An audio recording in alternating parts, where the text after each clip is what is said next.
am going to be ranking every Sarah J. Maas book from least favorite to favorite.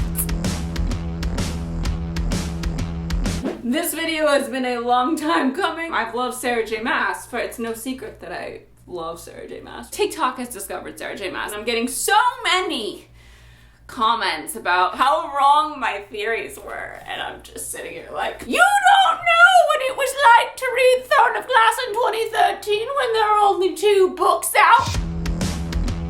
Before we go into the ranking, I want to preamble this with the fact that I love all of Sarah J. Maas's books so much. They are top priority for me when they come out because I know I'm going to love them with such passion. I love her writing, her characters, everything, just everything about them. Sarah has so many books now, it was unbelievable how barren my bookshelf looked when I took them all off. And yes, they're all on the main bookshelf because I love them so much. Here it is without Sarah's books. It's barren. Coming in at 13 is A Court of Frost and Starlight. Now, this is a novella that I think the publishing company wanted Sarah to put out while there was a big gap between publications. It takes place in the Acotar world, and I was expecting it to be smut-alicious. I thought it was just gonna be a bunch of smut, and I went into it like, I'm ready for the Feyre Rysand smut fest.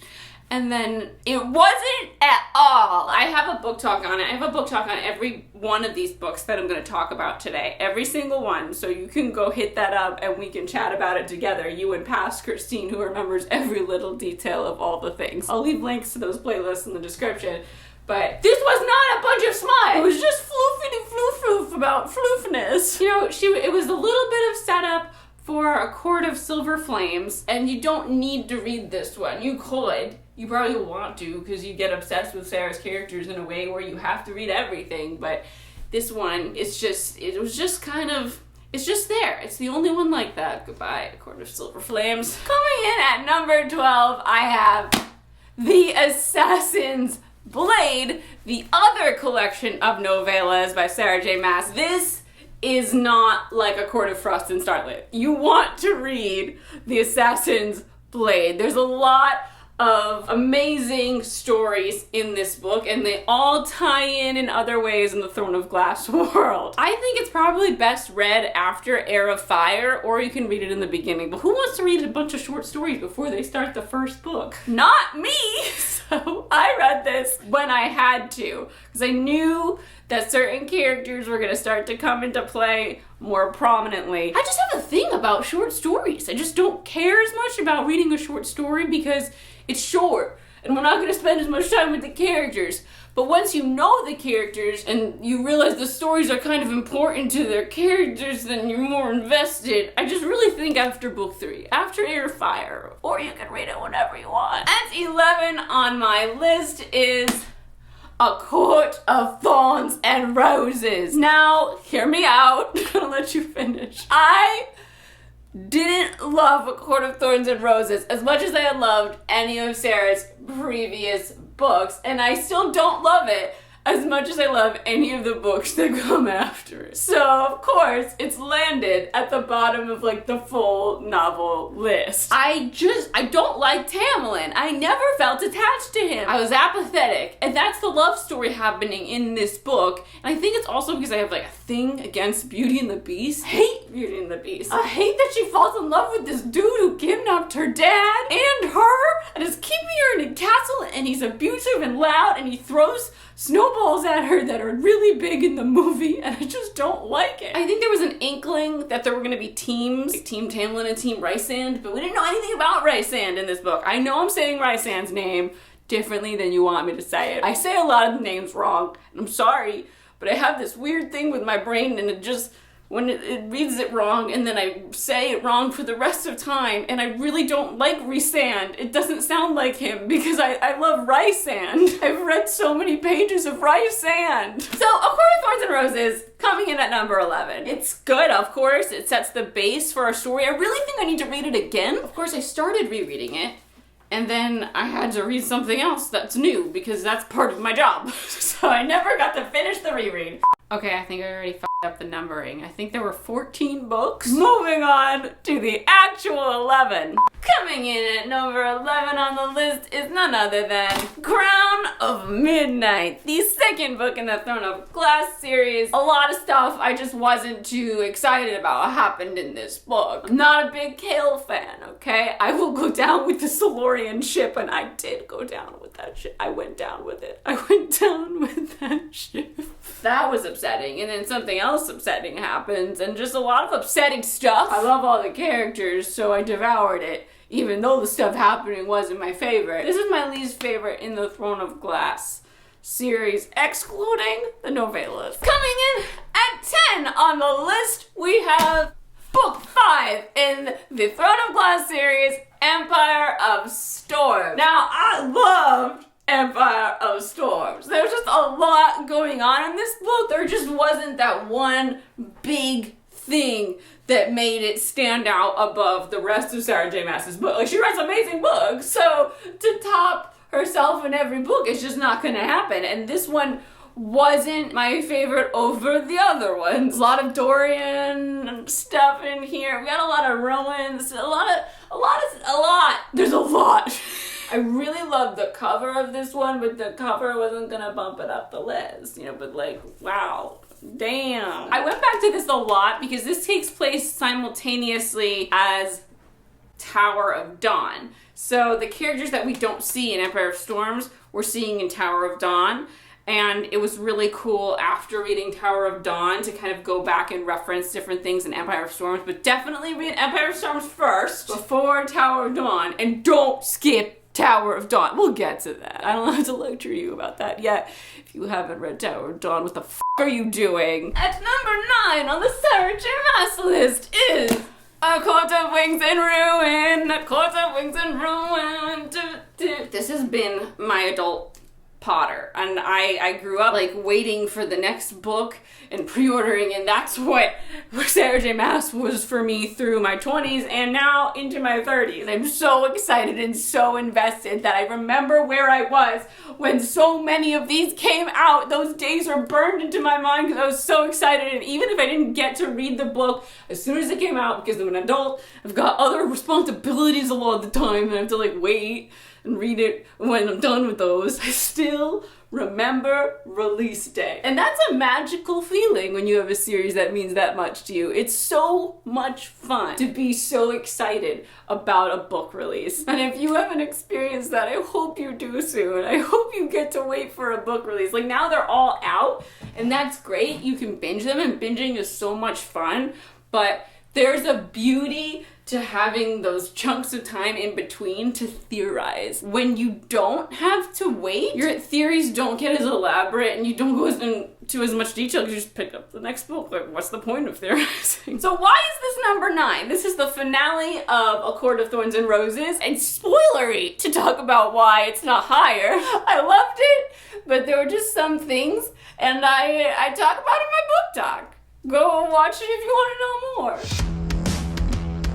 At 8 on the Sarah J. Maas list, we have, this is a heavy one, Kingdom of Ash. This book came out on the best day ever. I hosted an event for Stephanie Meyer. I got to interview Stephanie Meyer. I got the first arc of my book, and I gave that arc to Stephanie Meyer. And on top of all that, I got to go to Target and pick up Kingdom of Ash. So, epic day. Again, burned in my memory. I didn't get to read it for a while, but when I did, oh shit.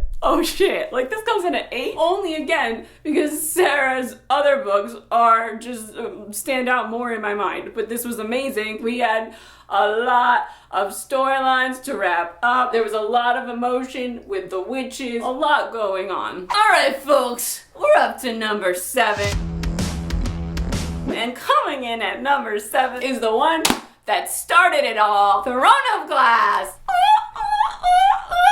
I love Throne of Glass so much. This was the first, it was Sarah's first book, and it was the first book I read, and it's very special to me. And when I got to moderate Sarah J. Maas's release of Acotar, I brought it for her to sign, and we were talking about the cover change and how happy she was with, the new drawn cover and how this cover kind of looked a little silly. I asked her if she could deface my cover, and that is what this is. Everyone always is like, what the f*** did you do to your cover? This is the first book. You have to read this one first. I really just, some people read Assassin's Blade first and like, whatever, do what you want. This is where we meet Dorian, we meet everyone else. But like, most importantly, Dorian. I love him. And this is where he gets to shine. This is where Solarian shines bright. Tonight, you and I. Alright, number 6. Heir of the third book in the Throne of Glass series. So this is where I came in to the Sarah J. Maas books. Like, this was the first book I was there for the release of. 1 and 2 were out. 3 was coming out. I went to BEA. We waited online for 2 hours. We met Sarah. I remember, like, I specifically complimented her cool, I think it's like tiger ring? Cougar ring? Maybe it's a panther. I started it and I got to the Manon chapter and I stopped reading for like 5 months. I hated her so much in that chapter! I finally pushed past that chapter at the end of the year, and I was obsessed with Heir of Fire. And of course, you go on this amazing journey with Manon because she starts as such an asshole, and it's so good. Sarah does such a good job with it. She's so good at character development. It just changes, this book changes everything. It changes the landscape of the series. Selena is finally forced to get to know herself and confront her past. I don't know why I'm telling you, you know it's excellent. And that's why it's at number 6, which is a great spot. Coming in at 5 is fucking Tower of Dawn, bitches. Did you read it yet? I have a very long book talk about Tower of Dawn because it's so freaking good. There's so much to talk about. And I hate Kale. I don't know how many times I have to reiterate this because I still run into people and I'm like, Tower of Dawn, right? And they're like, oh, I skipped that one. No! Don't you skip Tower of Dawn. Like, this is not a novella. It's not a novella. You gotta read it. It's essential. Like, if you go into the last book without reading this, there's so much that you're just like missing and not getting at all, because this is where we learn about the enemy.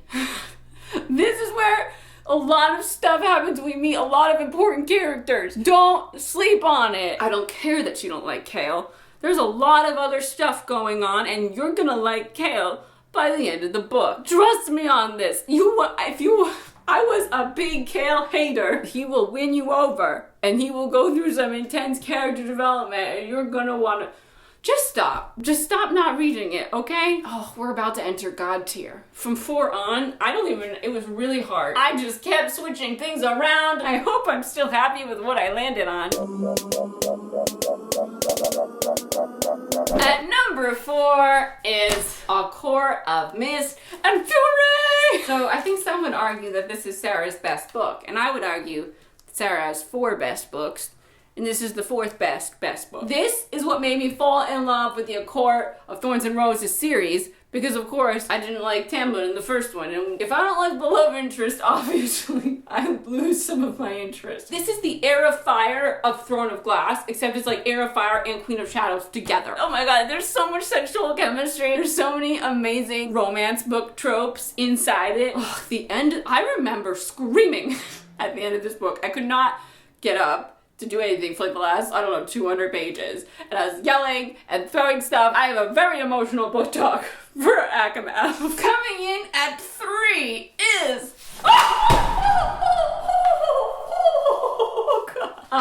it's Crescent City. This is the first in a new adult series. There's 2 books out so far, and wow. I have a book talk for this as well.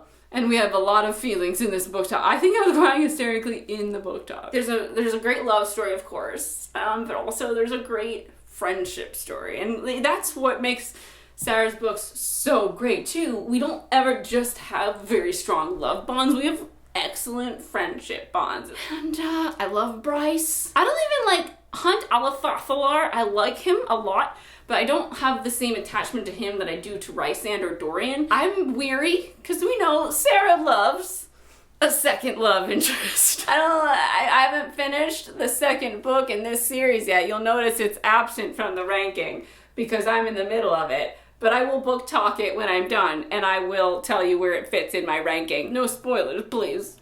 Please. Oh my gosh, we only have 2 left. It's time for the top 2. The top 2. Wow. Losing my voice, so. Coming in at 2, y'all. A Court of Silver Flames. I didn't know if I was gonna like this book. Obviously I did. It's a 2. I didn't know I was gonna like this book because I hate Nesta. I hated Nesta. You probably did too, with a passion. And then this book was everything. It was so excellent. It was a restart to the Acotar series. So we had the first trilogy from Feyre and Rhysand's point of view, and now we're with Nesta and Cassian and Azriel and probably the other sister. Oh my god, what is her? Elaine. Holy shit, this book was excellent. So if you're sleeping on this book, you have to read it and you're gonna love it, okay? I did a book talk for this if you want to go talk about it more because I had a lot to say. It was a hard decision between number 2 and number 1, but by process of elimination, you've probably guessed what number 1 is. My favorite Saturday Maas book of all time, Queen of Shadows. Holy shit, this book, I distinctly remember throwing across the room. Now the thing you have to remember with Sarah J. Maas book though, when you throw it across the room, like you're so angry about something that happened or so upset, she is so good at neutralizing that situation so quickly so you don't have to live in pain. That is also another one of my favorite aspects of Sarah's storytelling. Like, she will throw shit at you and you will get emotional, but don't worry. We're not gonna new moon that shit. You don't have to wait 365 pages of torture to get to the part you want to get to. We're gonna move past it in a timely manner. You're gonna feel it, it's gonna move through you, and you're gonna heal. There's just so much amazing stuff in this. I mean, like, so much amazing Manon, so much amazing Dorian, so much amazing, you know, Selena. If you watched my book talk for this, like, I had to record it twice because I was so excited. I did the weirdest shit with my makeup. I looked like I was punched in both eyes. The lighting is weird. I looked like a clown who was punched in the eyes. That's the look I went for. So I was trying to match this, so I did like weird I did like lipstick on my eyes. I think I was really proud of it in the end. So if you want to discuss it more, you can go see past Christine. Because, wow, it's just, this is a masterpiece, okay? This is like the Infinity War of Sarah's books. And now I have to finish House of Sky and Breath. I was gonna wait to do this video till I finished House of Sky and Breath, but then the more I thought about this video, the more I wanted to record it right now. And who knows how long it'll take me to finish this. And when I finish that, I'm gonna have to do a book talk, so I'm gonna be busy. Like, it's better I did it now. I'd love to know what your ranking is. Please hit the like button if you enjoyed this video, and you can follow me on Instagram or TikTok or Twitter at xteenmade. That would be grand. All the things I talked about, like the playlists and shit, are in the description below. I'll see you next time. Goodbye. It's so hot in here.